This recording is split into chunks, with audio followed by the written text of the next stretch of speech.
Admiral Hyun stood at the observation deck of the Galactic Council station, watching the stars blur past the massive structure. He was 58 years old now, with gray threading through his black hair. His uniform was simple and clean, with no weapons visible. That was how Earth liked to present itself to the galaxy. Peaceful, diplomatic, harmless. Ambassador Yuna walked up beside him, her tablet clutched tightly in her hands. She was 42, and she had spent 20 years of her life negotiating peace agreements and trade deals. Her face showed the strain of it all. Dark circles shadowed her eyes and new lines had formed around her mouth. "They rejected our petition again," she said quietly. "The Council says the attack on our shipping lanes is an internal matter between Earth and the Vrelian Empire." Hyun said nothing. He had expected this. The Galactic Council had 47 member species, and most of them viewed humans as weak. Earth had joined the Council 200 years ago, full of hope and idealism. Humanity wanted to be part of something bigger, to learn from older civilizations, to contribute to galactic peace. Instead, they had learned a different lesson. The galaxy respected only strength, and Earth, in its desire to be accepted, had shown none. "How many violations is that now?"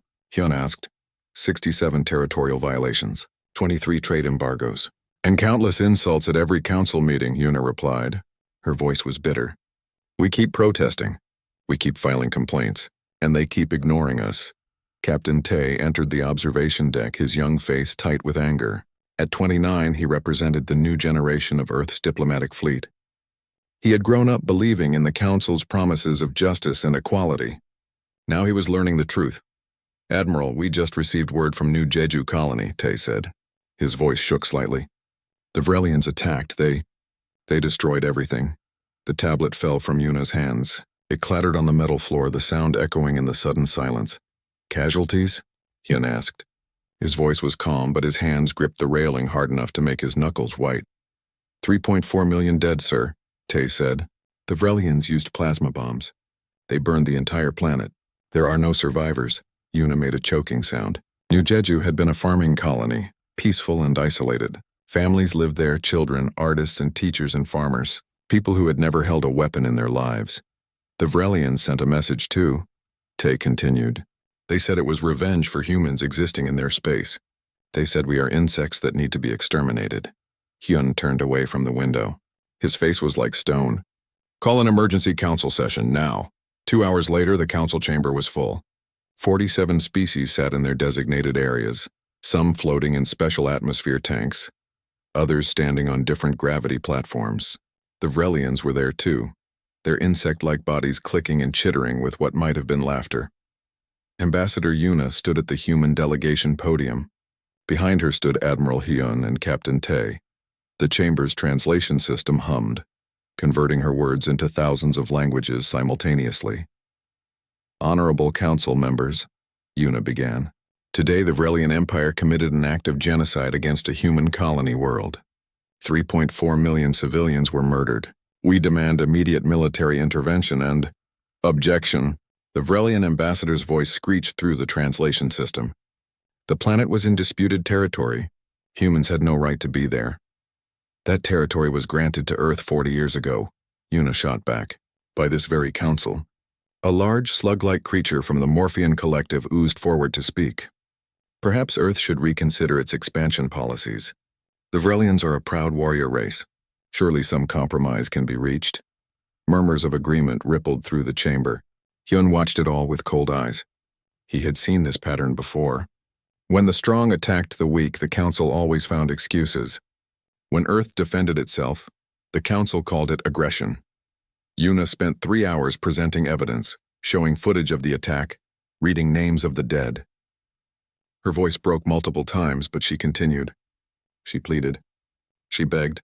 She demanded justice. The Council voted. 43 species voted against intervention. Only 3 voted with Earth, 1 abstained.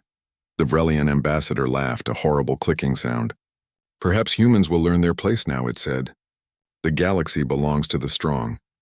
Back on their ship, the diplomatic vessel Soul's Promise, Captain Tae slammed his fist against the wall.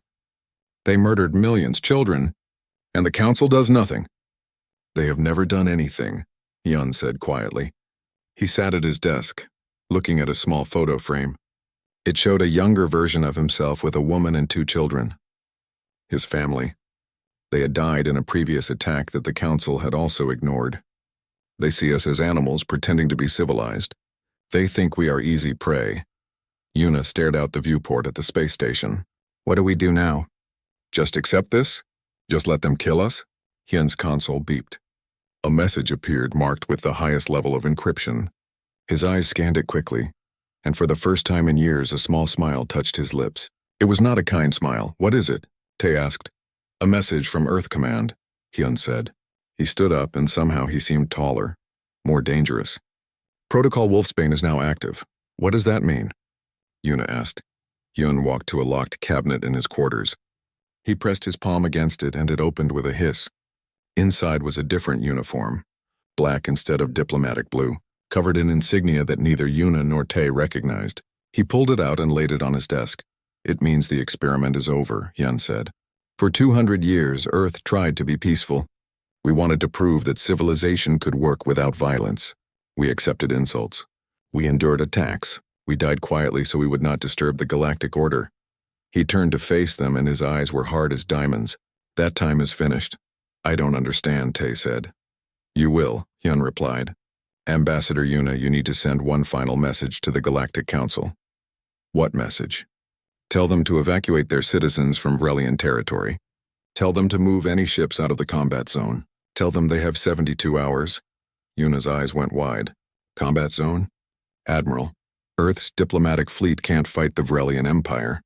They have thousands of warships. We have, what? A few dozen vessels? Hyun smiled again, and this time it was terrifying. We have much more than that. You just have not seen it yet. None of them have. He began putting on the black uniform. The Vrelians think they know what war is. The Council thinks humans are weak. They are all about to learn the truth. What truth? Tae whispered. That Earth was never weak, Hyun said. We were being polite. There is a difference. And now our politeness is gone. He finished dressing and looked at himself in the mirror. The uniform transformed him from a diplomat into something else entirely. Something that had been hiding underneath all along. Send the message, Ambassador, he ordered, and then prepare yourself. The galaxy is about to see what humans really are when we stop pretending. The message went out across all channels. Every species in the galaxy received it. Ambassador Yuna's face appeared on billions of screens, her expression solemn and formal. The Galactic Council has failed to provide justice for the genocide on New Jeju. Therefore, Earth is formally declaring a state of military action against the Vrelian Empire. All neutral parties should evacuate Vrelian space within 72 hours. This is your only warning. The response was immediate. Laughter. Mockery. Across thousands of worlds, aliens watched the broadcast and found it hilarious. Humans declaring war? The same species that apologized when others insulted them? The peaceful, diplomatic humans. The Vrelian High Command broadcast their own response. We await the human attack with amusement. Come and die. What none of them knew was that while Ambassador Yuna delivered her message, something else was happening far from the Council Station. In the cold darkness beyond Pluto's orbit, in the region humans called the Oort Cloud, lights began to appear. General Kwan stood on the bridge of the Terminus Station, a massive military complex that had been hidden for 150 years. She was 60 years old with sharp eyes and gray hair cut military short. Around her, hundreds of officers worked at their stations. These were not diplomats. These were soldiers who had trained their entire lives for this moment. Begin deployment sequence, she ordered. Activate all fleets. Across the Oort Cloud, camouflage fields dropped. What had looked like asteroids and ice chunks were actually ships. Thousands of them. Massive dreadnoughts, fast attack cruisers, carrier vessels that stretched for kilometers. Earth's true military revealed itself like a predator dropping its disguise. Dr. Mina walked onto the bridge carrying a datapad. She was the chief weapons engineer, a brilliant woman of 45 who had spent 20 years developing weapons that other species thought were impossible. All weapons systems are online, General, she reported. Gravity disruptors are charged. Singularity missiles are ready. Nanite swarms are deployed, and the temporal distortion fields are functioning perfectly. The Council's scientists always said such weapons were theoretically impossible, General Kwan said with a slight smile. They were wrong, Dr. Mina replied simply. They thought in terms of their own physics. They did not understand human ingenuity. Major Bo entered the bridge still wearing his armor. He commanded the Ghost Units, Earth's most elite special forces. These soldiers could phase through solid matter, operate in zero-time environments, and strike from dimensions other species did not even know existed. "My teams are ready, General," he said. His voice was calm, but there was an edge to it. An eagerness. "We have been waiting a long time for this." "I know," General Quan said. "But remember the rules of engagement. Military targets only. We are not like the Vrelians. We do not murder civilians." "Understood, ma'am." The first test came sooner than expected. The Vrelians, confident in their superiority, sent a fleet to attack another human colony. 50 warships loaded with plasma bombs and kinetic weapons. They expected easy victory, another massacre to add to their record.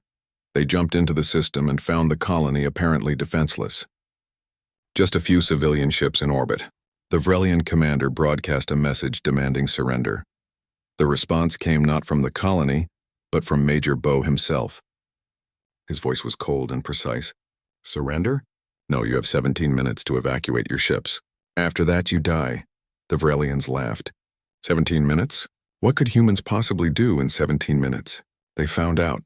The civilian ships in orbit suddenly changed. Panels dropped away, revealing weapons batteries. Armor plating extended. Each ship transformed from a peaceful vessel into a war machine in less than 30 seconds. The colony itself opened up, massive railgun platforms rising from the surface. But that was not the worst of it. Major Bo's ghost units appeared. They simply materialized inside the Vrelian ships, phasing through the hulls as if they were air. The Vrelian soldiers tried to fight, but how do you fight something you cannot touch? The ghost soldiers moved like smoke, untouchable, unstoppable. They disabled weapon systems, destroyed engines, and captured command decks. In space, the transformed ships opened fire. But these were not normal weapons. The gravity disruptors tore at the fabric of space itself, crushing Vrelian ships like tin cans. Singularity missiles created tiny black holes that swallowed entire vessels. Nanite swarms ate through armor in seconds, disassembling ships atom by atom. 17 minutes and 12 seconds after the warning, the last Vrelian ship exploded. Not one escaped. The wreckage drifted in orbit, a silent testament to Earth's true capabilities. The battle had been broadcast across all channels. The galaxy watched in stunned silence. This was not possible. This was not the Earth they knew. Where had these weapons come from? Where had this military power been hiding? General Quan addressed the galaxy herself. Her image appeared on every screen, her expression hard and unforgiving. "For 200 years, Earth has maintained a diplomatic presence in the galaxy," she said. "What you did not know was that every diplomatic ship carried a compressed military installation. Every colony world was a forward base. Every civilian vessel was a warship in disguise." She walked through the Terminus Station's command center, letting the cameras show the massive scale of Earth's operations. "You thought we were weak because we chose peace. You thought we were helpless because we did not fight back. You were wrong. We were gathering intelligence. We were studying your military capabilities. We were building weapons that would make the difference between your power and ours so vast that you could never threaten us again." Dr. Mina appeared next to her, holding up a small device. "This is a singularity generator," she explained. "It can create a black hole the size of a pinhead. That black hole will consume an entire ship before it evaporates. We have 10 million of these. The gravity disruptors can crush a planet. The nanite swarms can disassemble a star system, and these are our basic weapons. The implications hit the galaxy like a physical blow. If these were Earth's basic weapons, what were their advanced ones?" Major Bo spoke next, his ghost units visible behind him, phasing in and out of normal space. "We can board your ships without breaching the hull. We can operate in time frames you cannot perceive. We can strike from directions you cannot defend against. There is no defense against us. There is only surrender or death." General Quan returned to center screen. "The Vrelian Empire has 72 hours remaining to surrender unconditionally. If they refuse, we will demonstrate what true war looks like. This was your only warning. You mistook restraint for weakness. That was your mistake, and now you will pay for it." The broadcast ended. Across the galaxy, species that had laughed at Earth's declaration of war now felt cold fear spreading through their governments. The Morphean Collective called an emergency session. The Kelthani Federation recalled all their ships. 3 species immediately offered to mediate peace. But it was too late for peace. In Vrelian space, the High Command refused to believe what they had seen. It must be tricks, illusions, propaganda. Humans could not possibly have such power. They ordered their fleets to prepare for a full assault on Earth itself. They would bring 1 million ships. They would scour every human world from the galaxy. They would prove that the Vrelians were still supreme. On the Terminus station, General Quan watched the Vrelian fleet movements with cold satisfaction. "They are not surrendering," an officer reported. "Good," General Quan said. "I did not want them to. The galaxy needs to see what happens to those who attack humanity. Prepare for Operation Reckoning. Show them what we have built. Show them what we have become." Admiral Hyun stood beside her, now wearing his true uniform, black and silver, marked with insignia that represented 200 years of secret military service. "They still think they can win," he said. "Let them think that," General Quan replied. "For a few more hours. Then we teach them the truth. We teach them all the truth. Earth's politeness is gone, and what comes next will echo through history forever." Commander Hana stood on the bridge of the dreadnought Iron Mountain, watching the countdown timer tick toward 0. She was 36 years old and had commanded this vessel for 8 years, waiting for this moment. Behind her ship, 999 other warships waited in formation. This was just one of Earth's 12 fleets, the smallest one. "All ships report ready," her tactical officer said. Hana nodded. "Engage skip drives on my mark." Lieutenant Wu sat at the communications station monitoring channels across the galaxy. He was young, only 27, but he had a talent for understanding alien languages and predicting their responses. Right now, he was listening to Vrelian military communications. They were confident, arrogant. They thought humans would arrive in Vrelian space through normal jump points where defenses waited. "They have no idea we are coming," Wu reported. "Good," Hana said. She looked at the star map displayed in front of her. 40 Vrelian military installations across 12 star systems, each one marked for destruction. "Execute Operation Reckoning. All fleets skip on my mark. 3, 2, 1, skip." The universe twisted. Skip drives did not move through space. They bypassed it entirely. While other species traveled through hyperspace or used wormholes, human ships simply stopped existing in one location and started existing in another. There was no transit time, no warning, no way to defend against it. The Iron Mountain and its fleet appeared inside the Vrelian home system, not at the edge where defenses could respond. Inside, past every shield, every sensor network, every protective field. They materialized in orbit around Vrelis Prime, the Vrelian homeworld. The Vrelian defenses went insane. Alarms screamed. Weapons tried to lock on. But Earth's ships were already firing. The Iron Mountain's main cannon was a gravity lance. It fired a beam of compressed gravitational force that could core a planet. Hana aimed it at the orbital defense platform that had protected Vrelis Prime for 10,000 years. The platform was massive, large enough to hold 50,000 Vrelian soldiers and enough weapons to destroy 100 fleets. The gravity lance hit it dead center. The platform did not explode. It collapsed. The entire structure compressed into a ball the size of a car, crushed by impossible gravitational force. Then that ball exploded outward, sending shrapnel in every direction. Across the system, similar scenes played out. Earth's warships appeared inside defense perimeters, inside shield bubbles, sometimes inside the space stations themselves. The Vrelians had no time to react, no time to coordinate, no time to do anything except die. Tactician Yoon monitored the operation from Earth's command center, deep below the surface of Mars. She was 51 years old and had spent 30 years planning this assault. Every move had been calculated, every response predicted, every possible defense accounted for. Fleet 7 has secured the Krelian shipyards, an officer reported. All 12 manufacturing stations destroyed. Estimated Vrelian production capacity reduced by 40%.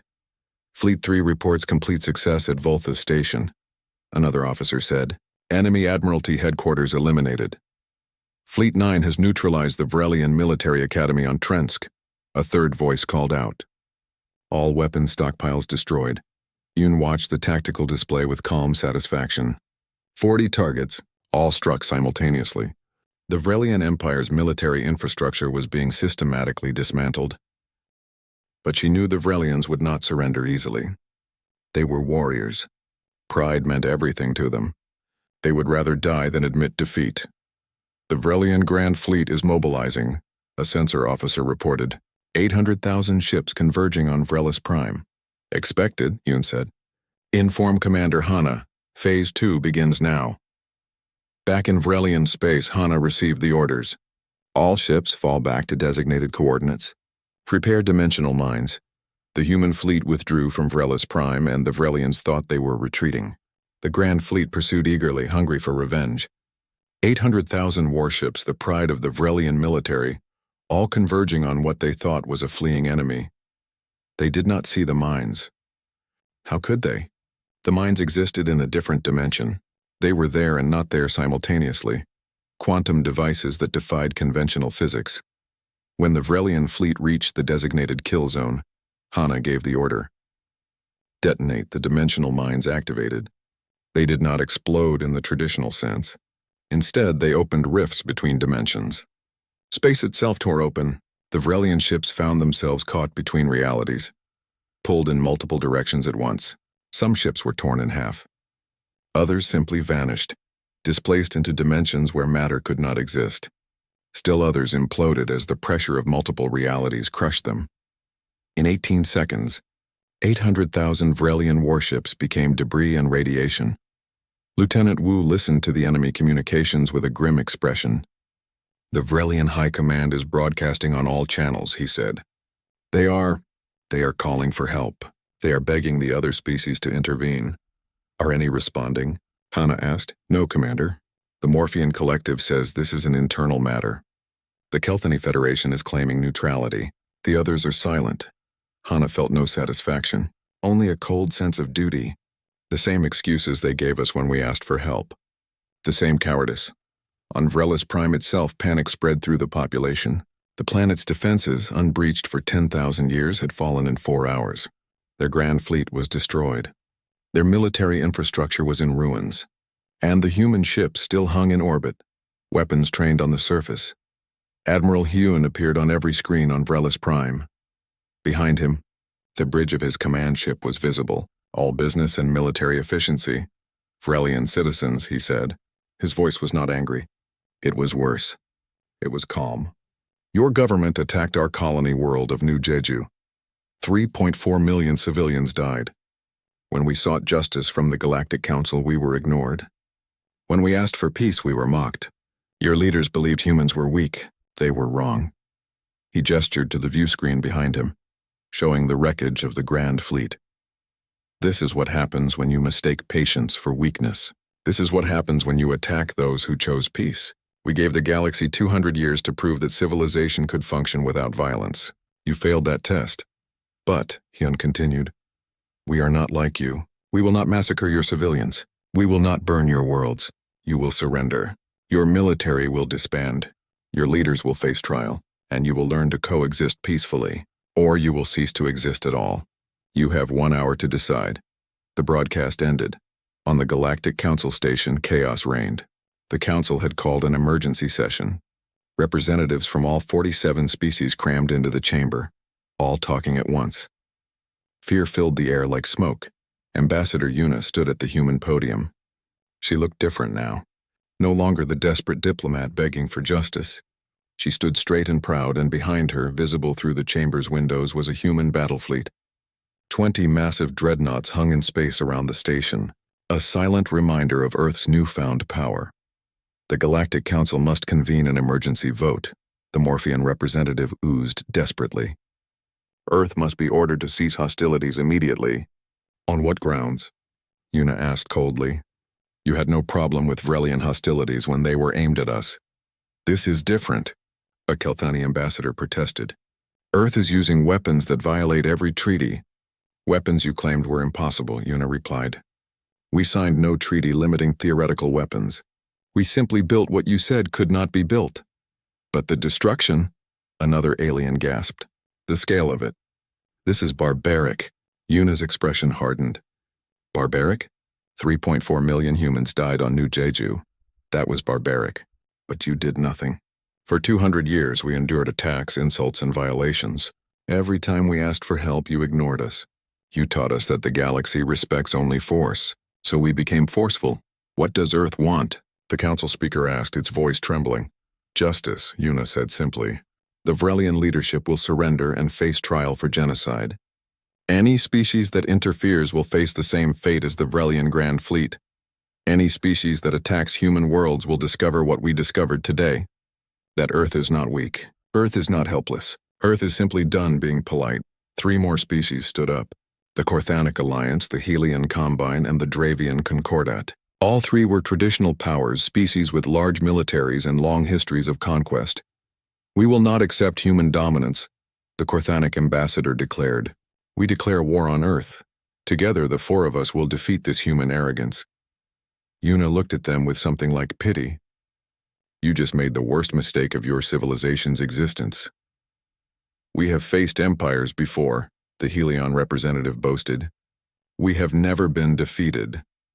You have never faced humans when our politeness is gone, Yuna replied quietly.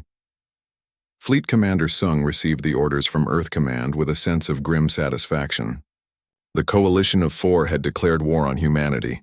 The Vrelians, Corthanics, Helions, and Dravians had combined their military forces. Intelligence reports estimated their combined strength at 100,000 warships, maybe more. It was the largest war fleet ever assembled in galactic history. Sung was 48 years old, and he had trained his entire life for fleet command. He stood on the bridge of his flagship, the Eternal Dawn, and looked at his fleet roster. 1,200 ships, against 100,000.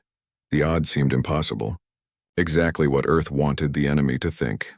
All ships report ready, Commander, his executive officer said. Good, Sung replied. Take us to the rendezvous point. Let us show these fools what happens when they challenge humanity. The coalition fleet gathered at the edge of human territory, near a colony world called Haven's End. It was a beautiful planet, green and blue, home to 2 million human civilians. The coalition chose it deliberately. They would massacre the population, just as the Vrelians had done to New Jeju. They would show humans that declaring war had consequences. The coalition admirals broadcast their intentions openly, wanting humans to feel fear. We will burn every human world until you surrender. You cannot stop us. You do not have enough ships. Sung's fleet arrived at Haven's End first. 1,200 vessels positioned themselves between the planet and the incoming enemy. The colonists below watched the sky, knowing that a battle was coming that would decide their fate. Enemy fleet detected, the sensor officer announced. 104,000 warships. They will arrive in 10 minutes. Activate the transformation sequence, Sung ordered calmly. This was the secret Earth had kept even from their first demonstrations of force. Each human warship was not a single vessel. Each ship was a compressed battle station, folded down using dimensional compression technology. The vessels looked small because they existed partially in other dimensions. Now they unfolded. The Eternal Dawn began to change. Panels extended outward, growing larger than should have been physically possible. Weapons platforms deployed from spaces that had seemed too small to hold them. Armor plating materialized from nowhere. The ship grew from 300 meters long to over 20 kilometers. It transformed from a cruiser into a mobile fortress. All 1,200 ships did the same. In minutes, the human fleet went from looking outnumbered to looking overwhelming. Each vessel was now a massive station, bristling with weapons, shields, and defensive systems. 1,200 mobile fortresses hung in space, waiting. The coalition fleet arrived and stopped dead. Their sensors could not make sense of what they were seeing. How had the ships grown? Where had all that mass come from? It was impossible. All weapons fire at will, Sung ordered. The battle that followed was not really a battle. It was a demonstration. Earth's battle stations opened fire with every weapon in their arsenal. Gravity lances that punched through dozens of ships at once, singularity missiles that swallowed entire formations, nanite swarms that disassembled hull plating atom by atom, energy beams that existed in multiple dimensions, passing through shields as if they were not there. But that was not the worst weapon. Engineer Gina activated the Horizon Protocol from her station deep inside the Eternal Dawn. She was 53 years old, and she had designed this weapon 20 years ago. She had hoped never to use it. But the Coalition had forced humanity's hand. Horizon Protocol activated, she reported to Sung. Target systems locked, awaiting final confirmation. Sung took a deep breath. This would change everything. This would show the galaxy that humanity had weapons that could destroy civilizations. But it was necessary. The galaxy had to learn. Confirmed, he said. Execute Horizon Protocol. In 15 star systems deep in coalition territory, stars suddenly changed. These were not natural changes. Human probes, placed secretly over decades, activated. They were stellar manipulators, devices that could affect the nuclear reactions inside stars. The stars began to collapse, faster than natural supernovas, controlled, directed. They imploded, releasing massive bursts of energy. But the energy was channeled, focused through dimensional lenses. It formed beams of stellar fire that lanced across light years in seconds. These beams struck the coalition's rear territories. Shipyards vaporized. Manufacturing stations melted. Supply bases simply ceased to exist. In less than 5 minutes, 70% of the coalition's military infrastructure was destroyed. Trillions of tons of equipment, hundreds of years of construction gone. And the coalition fleet fighting at Haven's End saw the light from those distant explosions. They saw their home systems burning. They realized that while they attacked one human colony, humans had destroyed their ability to wage war. Colonel Day led the boarding operations. His Marines were the best humanity had, and they were equipped with hard light constructs that allowed them to create tools and weapons from pure energy. They did not use ships to board enemy vessels. They simply appeared inside, skipping through dimensions directly onto the target bridges. Day materialized on the Coalition command ship's bridge, surrounded by 20 of his Marines. The enemy admirals drew weapons, but the Marines were faster. Hard light restraints materialized around the admirals, binding them instantly. They could not move, could not fight, could not even activate suicide protocols. "You are prisoners of Earth," Day said calmly. His voice was broadcast to every ship in the Coalition fleet. "Your leadership is captured. Your infrastructure is destroyed. Your fleets are outnumbered and outgunned. You have one choice. Surrender now, or we will destroy every ship you have. You have 60 seconds. The Coalition fleet commanders looked at each other across communication channels. They saw the captured admirals on every screen. They saw the burning wreckage of their forces. They saw the massive human battle stations that had destroyed half their fleet without taking a single casualty. One by one, they surrendered. Ships powered down their weapons. White flags appeared on communication channels. In less than 2 minutes, the largest fleet ever assembled in galactic history had become prisoners of war. But not all of them surrendered. The Vrelian ships refused. Pride would not let them admit defeat. They charged the human lines in a suicide attack, determined to die fighting. The human battle stations destroyed them methodically. Every single ship. No mercy was given because none was asked for. When the last Vrelian vessel exploded, the Vrelian species military effectively ceased to exist. On the Galactic Council station, the council members watched in horror. The entire battle had been broadcast. They saw Earth's true military might. They saw weapons that defied physics. They saw a species that could destroy civilizations at will. The silence in the chamber was absolute. No one moved. No one spoke. They were paralyzed by fear. Admiral Hyun's image appeared before them. "The war is over," he said. It lasted 89 days. In that time, the Coalition of Four lost 97% of their military forces. They lost 70% of their industrial capacity. They lost their pride and their arrogance. He paused, letting that sink in. We could have destroyed their homeworlds. We could have genocided their populations. We could have erased their species from history. We chose not to. Remember that. Earth showed mercy when we could have shown annihilation. The Vrelian Empire is dissolved.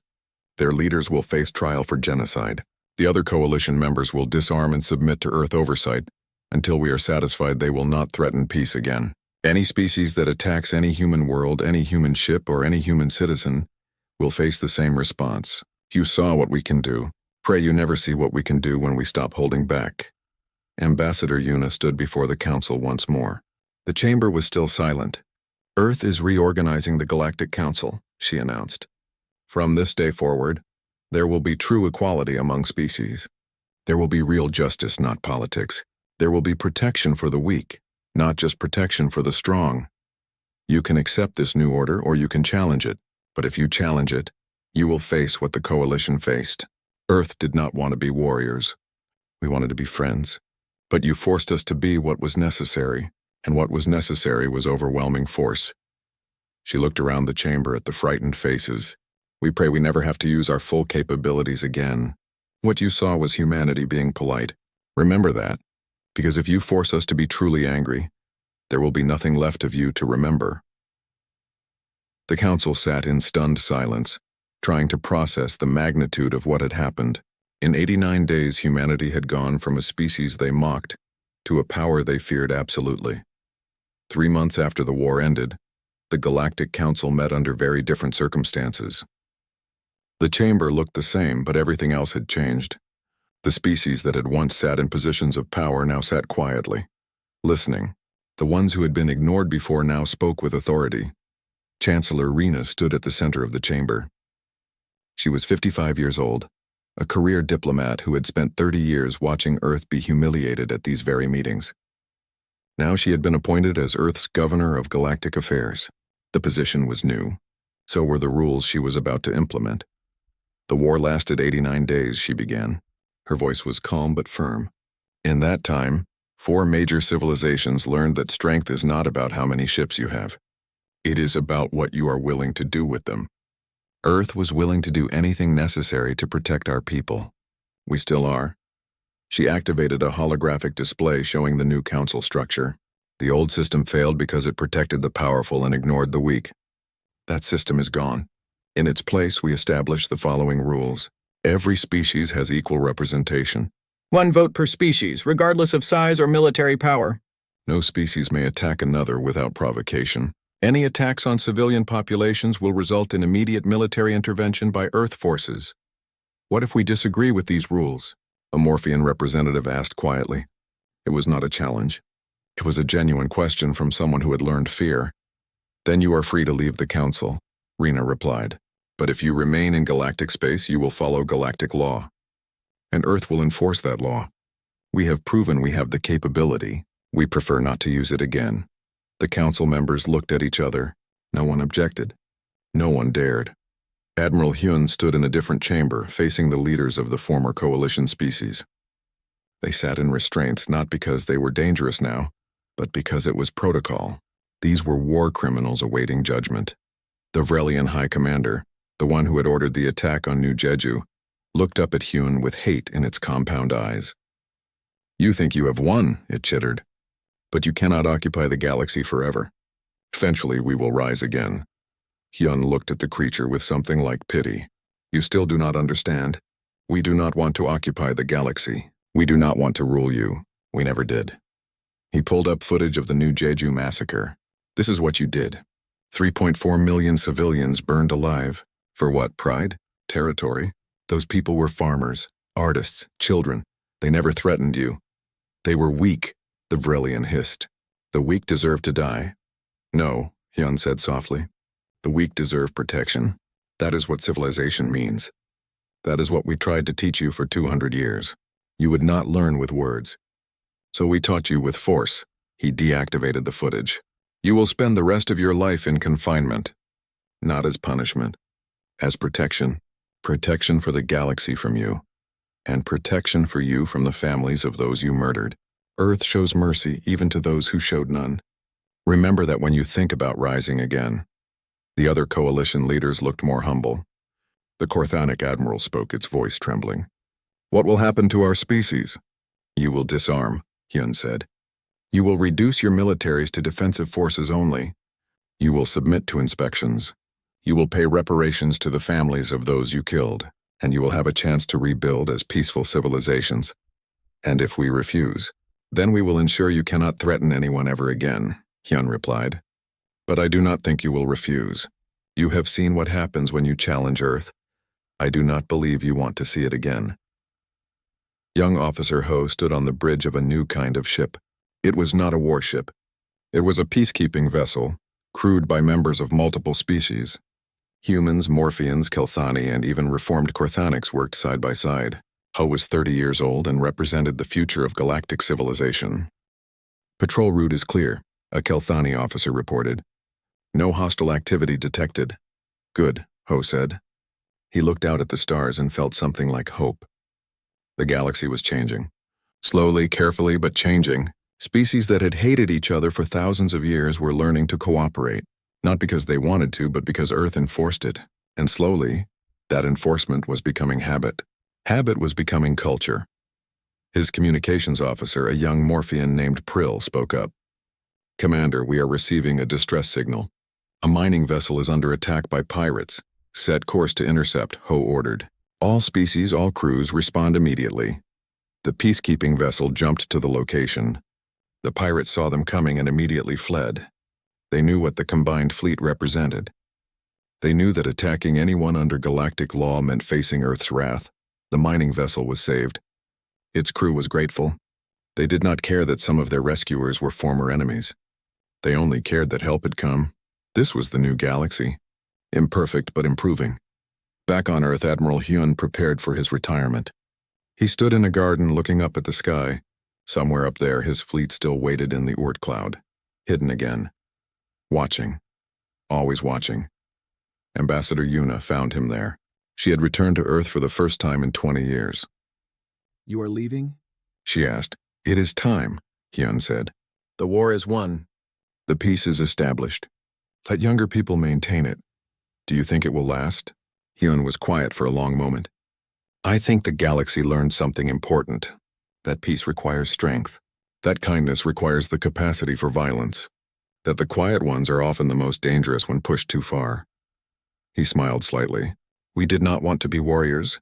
We wanted to be neighbors, friends, partners. But they forced us to be what was necessary.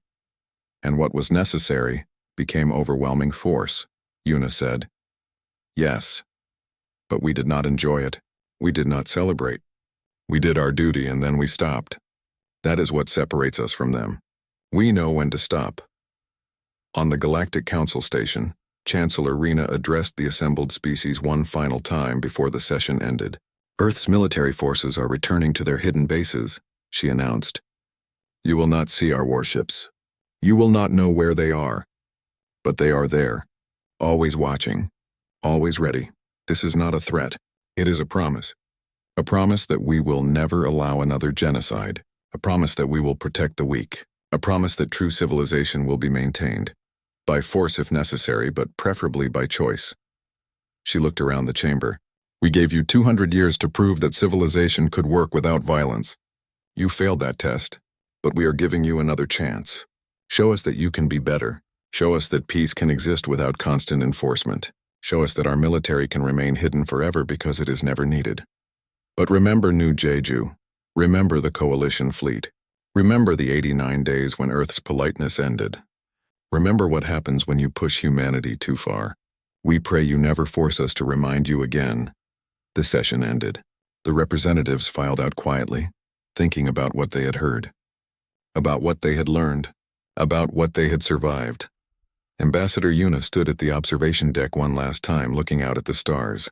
A few human ships were visible in the distance, preparing to return to the Oort cloud, to disappear. To become myths again. Captain Tay joined her. He was older now, no longer young and idealistic. The war had changed him. It had changed everyone. "Do you think we did the right thing?" he asked. Yuna thought about New Jeju. About the millions who died because the galaxy thought humans were weak. About the war that could have been prevented if anyone had listened. "We did what was necessary," she said finally. "We showed them that strength without morality is barbarism. But we also showed them that morality without strength is helpless. We found the balance. We became strong enough to protect peace, but moral enough not to abuse that strength. Will it be enough? I do not know," Yuna admitted. "But it is a start. And sometimes a start is all you need." The human ships jumped away, vanishing into the darkness. The galaxy returned to its business, but nothing was the same. Every species knew the truth now. Earth was not weak. Earth had never been weak. Earth had simply been polite, and now everyone knew the difference. In the Oort cloud, the fleet settled back into their hidden positions. Soldiers returned to training. Engineers maintained weapons that the galaxy prayed would never be used again. And humanity watched. Patient, peaceful, polite, but ready, always ready. Because the galaxy had learned its lesson, but humanity had learned one too. That sometimes the only way to protect peace is to be prepared for war. That sometimes the only way to be kind is to be capable of cruelty. That sometimes politeness is the strongest weapon of all. Until it is not. And then the galaxy learns what humans really are when their politeness is gone. The story ends not with celebration, but with a quiet promise. A promise that Earth will maintain the peace. A promise that civilization will continue. And a promise that if anyone ever forgets what happened during those 89 days, humanity will remind them. Swiftly, decisively, completely. The galaxy is at peace now. A real peace, based not on politics but on understanding, on respect, on memory. And in the darkness between the stars, Earth's fleet waits, silent, invisible, patient, just the way humanity likes it.